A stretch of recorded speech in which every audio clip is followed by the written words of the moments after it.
Hello and welcome to from the mic stand here on our We've seen a brilliant set live from LASH. We all really enjoyed it. So, guys, how are you going? We're good, Yeah, good, thanks. good. Yeah. Good to Great. be here, Yeah, Mike. great. thanks for And having us. enjoyed all the set. It went really well, I think. Thank you. Yeah. So, for people who haven't seen the band and don't really know anything about you guys, just want to introduce yourselves and how it all came together. Yeah, so Lash kind of formed out of lockdown Right. actually, and we've actually only been going for what, like About 18 months? 18 months, Yeah. something Yeah. like that. And yeah. we'd kind of been me and Hannah are married, and we've always sang a lot in the house, haven't we, and stuff. And outside of the house. yeah, Well, we- but not we probably us. should have done this 20 years ago. I know Mm. a friend of mine has always said that, but we've got kids, and it's kind Yeah. of circumstantial, Yeah. isn't it? But so the songs themselves, some are sort of a bit older than that, and have kind Yeah. of evolved out of other musical Right. incarnations. So when we sort of first got together, me, Zolly, and Hannah, we had some songs that we just we kind of played with, and I think we'd kind of hinted at us doing music together previously a little bit, Yeah. hadn't we, by being in each other's houses? I think But- you were sort of singing a lot in your house during lockdown, so sort of 3 years ago, weren't you? And I was sort of independently playing the violin in my house, and then when we were all sort of let out again, I think you invited us round for Sunday lunch at yours and said, just bring your violin for a jam. And I was, why not? and we went Yeah. from And I there. said, what music shall I bring? And he went, no, don't bring music. Yeah, I'm not used to doing anything where I don't actually read Yeah, music. So oh, complete yeah, departure yeah. for me. Yeah, of And course. it sort of Lash was born then. No, but sort of jammed along and improvised along to your beautiful songs, and then it has really evolved from And that. then we started So- writing our own songs. And Yeah. really, even like the songs you already had, we've kind of almost like rewritten together, haven't we? Right, Because you're yeah. jamming on top of them, you know, I'm adding Yeah. harmonies that weren't there Mm. before. So it's quite a collaborative effort. And there's Yeah, no and I think solo. it's nice how we bring sort of different experiences and Yeah. different sort of interests from Mm. music. I mean, I would say you're coming from more of a kind of trained classical sort of Yeah. background, but obviously you have an interest in other kinds of music. But Yeah. it's just really nice that there's a kind of freshness Yeah. that comes out of us performing It just together. works. It doesn't does. it? Yeah. Yeah. And I Just think thought, like, works. if like we're playing at home without Zolly now, I'm like, oh no, this feels really wrong. Right. Yeah. Yeah. And Zolly's sat in the middle because we're married and we bicker. I have to So keep she's stopping us from. separated. Yeah, so you're the referee, Mike. I'm the Don't referee. start. Yeah. So yeah, nil point. So, some of the songs originally came from you. Are they songs that you've written together now? Yeah, they evolve now together. Like I'll have an idea for a riff or some words or and that can come at any time. Oh, Sometimes you send us videos like where you woke up in the night or something. and- Singing a random Yeah, song. singing, or I'll suddenly walk into the front room Yeah. with a riff and I'll just Yeah. throw a book at you and Yeah. you'll bring some lyrics. We to wrote a it. whole song via our WhatsApp group, didn't Oh, we? yeah, we did, A couple yeah, months ago. yeah, Yeah. And So you had we scribbled out verses Yeah. and choruses together. And Yeah. that they didn't have the Yeah, tune I think- originally, didn't you? I mean, in terms of kind of how, I mean, because I'm a contemporary artist as well, both me and Hannah are both artists as well. And we think of music in as an extension actually Right, to yeah. drawing and to kind of visual, what you might call visual arts.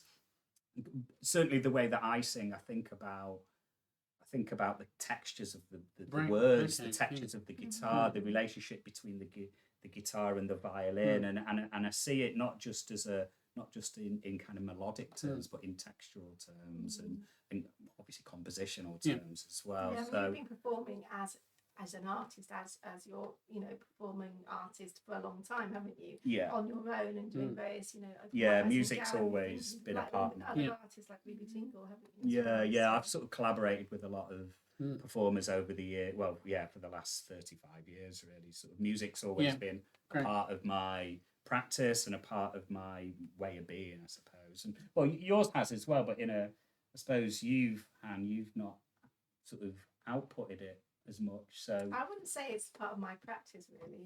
Maybe some of the influences from my painting kind of seep into my lyrics and my kind of Right. yeah. style, but it's not, as But obvious. why do you think you're singing now? Do you think we've just kind of encouraged each other? I would say that It is. just felt right. Like when you were Yeah. jamming and you were like, well, why didn't you join in as well, Hannah? I was like, oh, go on then. And it just felt right. Mm. didn't it? And Yeah. it really buzzed off it. And Uh-huh. I also started choir just after lockdown as well. So that was like another thing that was, I was doing that's my own true. little thing. And how did you find it different? Because you were saying before you joined the band, you'd just done bits that they're already written down. So it was a completely new skill for you. Yeah, would you I say? hadn't played anything really that I hadn't seen written down. Yeah. So obviously classical music is like that. It's all dots and Yeah. lots of very complicated sort of directions about how loud you play or whatever else. Yeah, And this is just completely different because it starts with just hearing something and then the violin sort of develops from that. So how I played the songs tonight, it's never been exactly like that. An element of it is improvised in the moment, which I really love that freedom actually, because it almost means that you can't make a mistake. I think, I mean, if there's nothing officially, set in stone, actually, you have that freedom, and it's really, really lovely. So it is like Face in the Dark, isn't it? Then in that respect. Right. All the lights. Sorry, reference one of our songs. Sorry. Yeah, it just works. Great. And you were saying you also bring a lot more different influences together, so that's evolved the band as well. Yeah, I mean, because you obviously used to do a massive goth, didn't you? I was a goth for between 1989 and 1994, 95. I was a goth.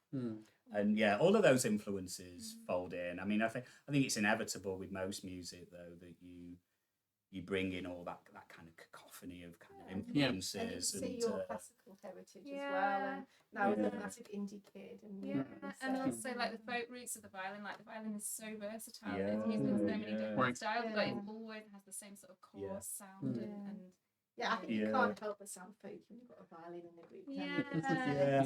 I think the violins, Ollie. I remember seeing the Dirty Three. You used to play with Nick Cave, of course, and I think ever since seeing them back in whenever that was, 2005, I was like, I'd love to perform with a violinist live, because it just brings so much kind of history and depth, and and it's like.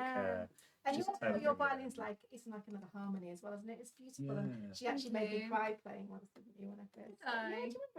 Do you remember in the church? I remember. Not on stage though. She was like, oh. I think it's got a really lovely tone. Well, it's like another voice, isn't it? It's almost like we've got the four voices. And I'm sort of teaching myself to be able to play and sing at the same time. Well, I think that's what's really come out in the last 18 months. I think more than anything is the connection between our vocals, because they're all quite different, but we're kind of getting into a bit of a kind of training ourselves to kind of feel each other's voices in that. It feels easy when it feels right, doesn't it? Yeah. You sort of sing in rounds on some of it. Some of them, Yeah. Some of them are definitely like mantras. I think certainly like Great Again is, and Up For It as well. They're kind of like life mantras really, but wrapped in other kind of experiences as well. But going back to sort of the influences, when we played Button Warehouse, I don't think it was the last time, maybe the time before, and somebody came up and said, my God, you're like 4 AD kids. And I was just like, oh my God, I've made it. Like 4 AD, like every band on 4 AD are like, big influence on me. So. And you mentioned playing at Button Warehouse, and people have seen you at Barnaby Festival recently. Do you want to tell people a little bit about that and what you did there?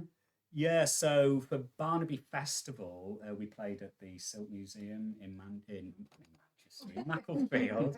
And I built, as part of my practice, I basically build drawings from graphite rubbings. So it's essentially built from the kind of textures of history. And we performed in front of one of these kind of immersive drawings that I built in the Silk Museum. So the idea is then that the performance by LASH is like an extension to the drawing.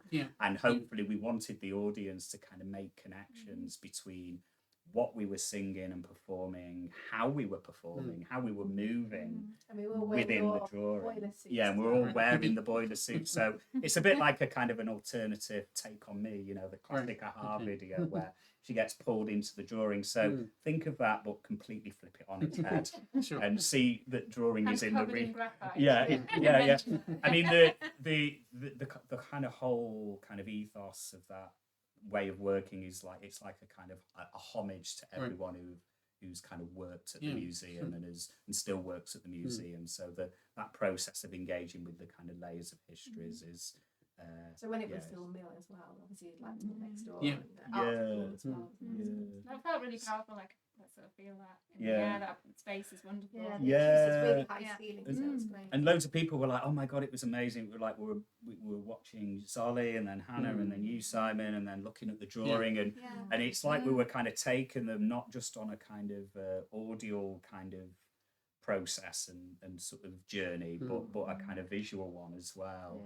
And that's kind of that's really important. That's why we like shirts like this as well. We'd ever done because we did 10 songs, didn't we? And we've only Right. 10 songs. played at Button Warehouse live before that, haven't we? So that we've played at Button like 4 or 5 times, something like that, 5 times. And so our first kind of debut there, we hadn't played live at all, and we said to them, didn't we got up, oh, this is our first ever performance together, and people probably thought this is going to be rubbish. But actually, they were like, oh, that's good. Yeah, exactly. But yeah, so we did 10 of our songs, so we got a pretty sort of substantial set now, actually, Mike. So are there more shows coming up that you performed together? Yeah, there's a few kind of other work. performances. We're going to be playing the Button Warehouse again. I mean, it's sort of we're looking into sort of which festivals actually are sort of right for us, and we're kind of eyeing up those at the minute, and sort of I think that's the kind of next kind of part of our ambition, I would sort say. of like art kind of festivals as well. Yeah. Include your practice. So we can play. Yeah, so there's a few sort of we're going to be performing at Gorton Monastery next year, and in Leeds in October as part of a sort of gallery kind of exhibition context again. But yeah, in terms of kind of music context, we'll certainly play Button again. But we are looking into finding the right See what happens. festival for us. But because we've all got kids, haven't we? So we have to be. Sure. Yeah. Oh yeah, I forgot about the You can job. bring the kids along. Yeah, if you yeah, want to, yeah, but I mean, we almost have to kind of work around the kids, but it's about that we bring different experience for our kids, don't we? That probably most kids don't have. So there are any recordings or plans for recordings? Yeah, I mean, we've got like we did record Fell Tree, I'll Call Your Name recently, Right, and I made a video of a body popping tree actually, and we recorded with a friend of mine lives in Norway, and he played mandolin. He's called Yellow Hammer, Right. so we collaborated with him on the recording, and but that's the only kind of. Well, we only use GarageBand actually, so it wasn't. But we have been offered actually to. Offered it recording space. So we need to chat to them actually. So but we have got an Instagram page. So is that track that you've recorded, is that going to be on Spotify and things like that? So it's on SoundCloud and Instagram actually. So the video itself is on Instagram. So we've only got at the minute a kind of an Instagram page, but we want to kind of build that. Sure. And so if people want to go to the Instagram, do you want to tell people how they find it? Yeah, is it L.A.S.H.1? Right. Yeah. And then on SoundCloud, is it the same if people want to hear the track? It's LASH again. Yeah, if you put L.A.S.H. Something else comes up. Just a lash, doesn't it? Yeah, because LASH obviously is a common name as well, and whiplash on the lash, eyelashes, etc. But anyway.